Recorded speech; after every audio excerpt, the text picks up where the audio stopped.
সত্যি ভাবি এখন বসে, আমার মা কি বোকাই না ছিল, নিজের মূল্যই বুঝতো না। এখন কত কিছু বলা হচ্ছে যে একটা রান্নার লোক রাখলে এত টাকা লাগে, একটা বাসন মাজার লোক রাখলে এত টাকা লাগে, একটা পরিবারকে দেখে রাখার জন্য এত টাকা মায়না দিয়ে কোনো লোককে রাখতে হয়।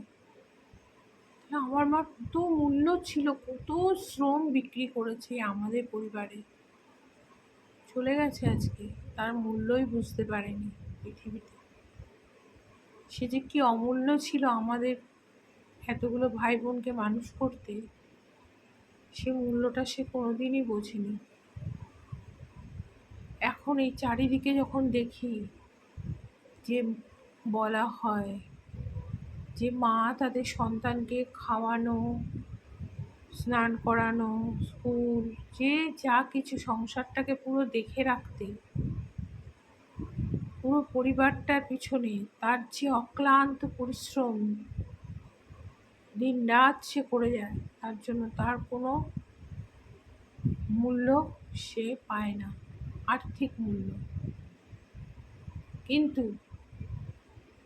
সেটা যদি মূল্যে ধরা হয় তাহলে কোনো পরিবারই দিতে পারবে না মায়ের সেই মূল্য।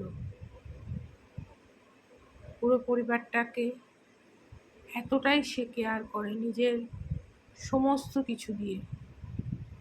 তাই মনে হয় যে কি বোকা ছিল। মা না থাকলে যেন ঘরে অন্ধকার দেখতাম, মা নেই মনে তো আবার বেরিয়ে যাই কোথাও, স্কুল থেকে আসলাম বা পড়তে থেকে আসলাম, মা যেন ঘরে থাকতেই হবে সারাক্ষণ। মা পাশের বাড়িও যেতে পারবে না, কোথাও যেতে পারবে না, এরকম একটা ছিল। মানে গেলেও বেশিক্ষণের জন্য না, মা যেন ঘরে সবসময় থাকে এবং ঘরে ঢুকে যেন মাকে দেখতে পায়। তাহলে মা আমাদের কত রকমভাবে রক্ষা করেছে, আমাদের মানসিকতা, আমাদের এই ভালো লাগা, আমাদের এই ভরসা, সমস্ত কিছু তার নিজেকে এক প্রকার ক্ষয় করে করে করে করে সব কিছু রক্ষা করেছিল। আজ সে নেই, সে বুঝতেও পারেনি যে এগুলো একদিন মূল্যে ধরা হলে কতটা মূল্য হয় তার।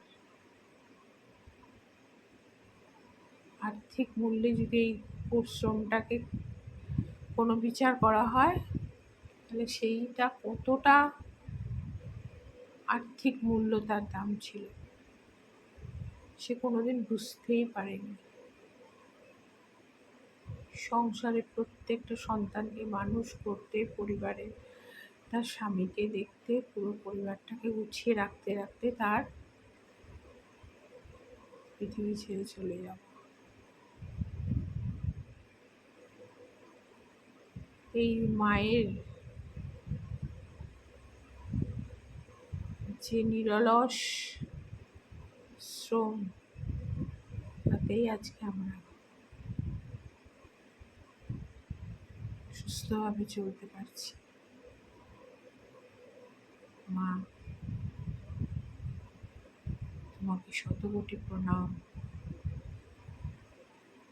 তুমি ছিলে বলেই আজ সুস্থভাবে পৃথিবীকে দেখতে পাচ্ছি। তুমি ছিলে বলেই যেটুকু যা শিখেছি তোমার জন্যই সবটুকু শিখেছি। নাহলে এই পৃথিবী পুরো অন্ধকার হয়ে যেত।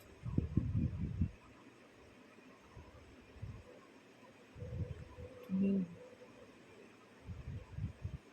তুমি সেই ঈশ্বর যা এখনো পথ চলতে সাহায্য করে যাচ্ছ আড়ালে থেকে।